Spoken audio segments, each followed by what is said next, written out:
Ben, les premières années, ça va, c'est même cool parce que c'est un peu comme. Tu sais, quand tu as de l'université ou de l'école toute la semaine, la fin de semaine, quand tu veux te gâter, qu'est-ce que tu fais? Tu vas veiller tard, tu tasses ton horaire vers la nuit, si tu veux.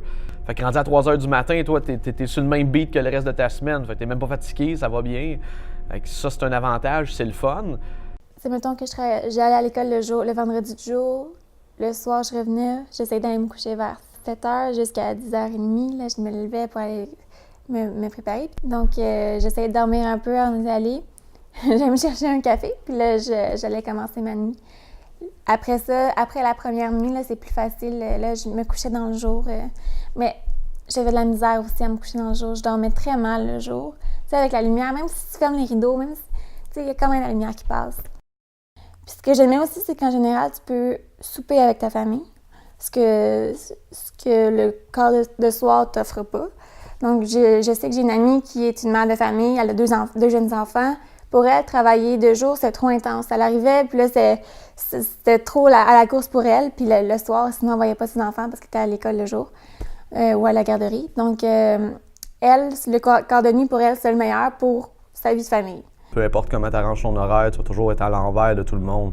Fait que forcément, une journée de congé, moi, je me lève à 2 h l'après-midi. 2 h l'après-midi, c'est mon 6 h le matin. Parce que c'est ça aussi, tu es toute déboussolée, là, tu vas pas dîner parce que tu vas être en train de dormir. Mais là, quand est-ce que tu manges, puis là, la nuit, tu as faim, mais est-ce que c'est bon de manger un repas? Parce que ta routine est vraiment déboussolée, là.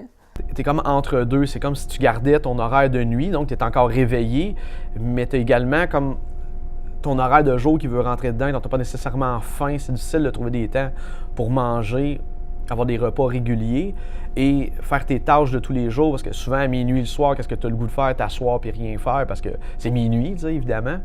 Mais non, il faudrait rester actif, faudrait faire le ménage, le lavage, la vaisselle, sortir. Des fois, ça ne te tente pas parce que c'est l'horaire, la façon dont ça fait, c'est comme si ton cerveau voudrait aller se coucher, puis l'autre bord, il veut rester éveillé et actif. Fait que l'été aussi, ça peut être très long, là. Des fois, on perd des belles journées de soleil. Puis, comme tout le monde, quand tu te lèves très tard puis que tu as perdu une grande partie de ta journée à dormir, à 9 h le soir, ça me tente pas plus de sortir ma balayeuse puis de passer la balayeuse dans la maison, évidemment. Il y en a un qui s'occupe de tout rouler la machine, de tout les settings, les tensions, c'est super important. C'est difficile de combattre ça, cette espèce de dilemme-là. Fait que souvent, il faut que tu te retournes de bord. Mais te retourner de bord, là, c'est lourd parce que là, quand tu vas retourner au travail, il faut que tu te retournes de bord encore, c'est très, très difficile. Tu sais, les compagnies appellent, mettons, à 10 h le matin, les rendez-vous, n'importe quoi que tu as, c'est toujours le matin. Fait que le matin, ben, c'est comme si toi, tu devais te lever à 2 h du matin pour aller à un rendez-vous. Puis on te demande d'être frais et dispo pour aller chez le médecin ou le dentiste ou peu importe. Puis, ben, c'est ça, à 2 h du matin, t'es brûlé. Moi, ce que j'aimais de la routine de nuit, travail de nuit, c'était que quand tu commences ton corps de travail, t'es pas dans un gros rush.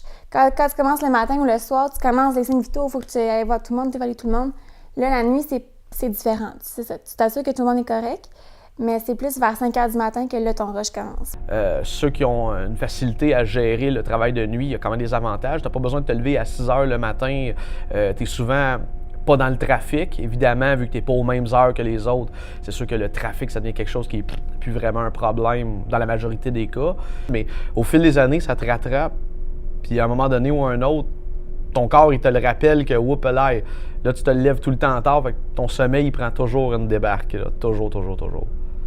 Comme pour moi, j'ai arrêté de travailler la nuit parce que justement, je trouvais ça trop difficile sur mon corps. Parce qu'en plus, j'allais à l'université de jour, je travaillais la nuit.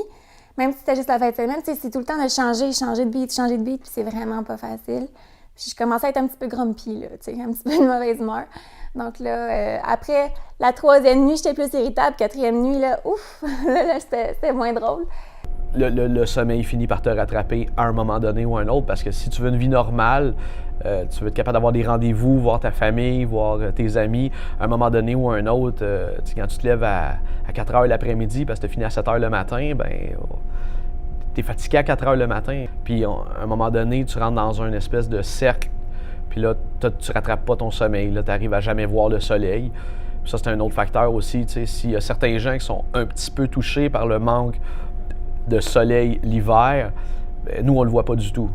Personnellement, moi, j'étais plus irritable, fait que peut-être moins agréable pour mon copain. Il faut s'écouter puis être à l'écoute de son cycle de sommeil parce que être en manque de sommeil aussi, c'est dangereux pour sa propre santé. Donc, il faut s'écouter puis se faire passer avant aussi.